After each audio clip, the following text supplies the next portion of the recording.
আমার মতন এরকম পাগলের দাবুর কে কে খাইছেন বন্ধুরা? আমি কিন্তু ওনাকে বাদাম কিনে খাওয়াইলাম, তারপরে উনি কিন্তু আমাকে দাবড়াইলো। কেউ পাঁচতলাতে থেকে কিন্তু শান্তি পাইতেছে না, আবার কেউ কিন্তু গাছতলাতেও কিন্তু শান্তি পায়। তো আমি যাচ্ছিলাম এই দিক দিয়ে, হঠাৎ দেখতে পাইলাম এই আঙ্কেলটাকে পাগল অবস্থায় বসে আছে। তো আমি তাকে জিজ্ঞেস করলাম বাদাম খাবেন কিনা, সে বলল যে হ্যাঁ বাদাম খাবো। তো আমি তাকে বাদাম কিনে দিলাম। আসলে জানি না উনি কোথা থেকে এসেছে। অনেক দিন ধরে দেখতেছি উনি এই জায়গাটায় বসে থাকে।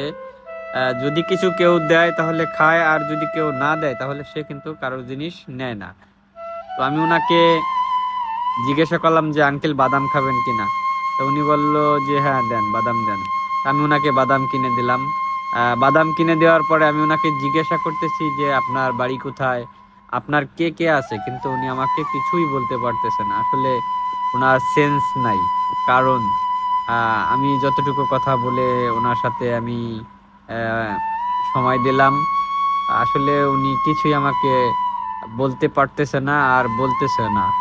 আসলে ওনার মাথায় তো আসলে সমস্যা। আমরা যত সময় কথা বললাম দেখলাম।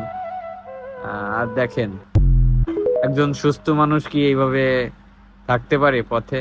আসলে জানি না কোন মায়ের সন্তান এবং কোন বোনের এবং কোন ভাইয়ের বাবা এভাবে এই অবস্থায় বসে আছে, এই খোলা খোলা জায়গায়, রোদ বৃষ্টি আসলে ওনার উপর দিয়েই যাইতেছে। আসলে দেখে খুবই মায়া লাগে। কি করার আর। ওনাকে জিজ্ঞাসা করলাম যে আপনি কি ভাত খেয়েছেন নাকি। তো উনি বলল যে হ্যাঁ খেয়েছি। তো আসলে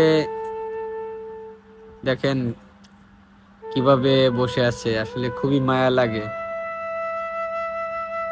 যারা এই ভিডিওটি দেখেন, আসলে ওনার হয়তো কোনো আত্মীয় স্বজন আছে।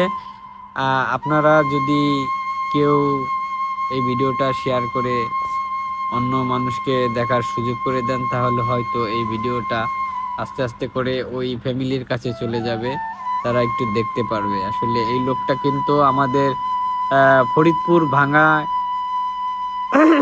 অবস্থিত আছে। যদি আপনারা এই লোকের খোঁজ নিতে চান তাহলে আপনারা কিন্তু চলে আসতে পারেন ফরিদপুর ভাঙ্গায়। উনি কিন্তু এই জায়গাটাই কিন্তু বেশিরভাগ থাকে। তো আমি ওনাকে, এই যে দেখেন কে যেন 10টা টাকা ওনাকে দিয়েছে।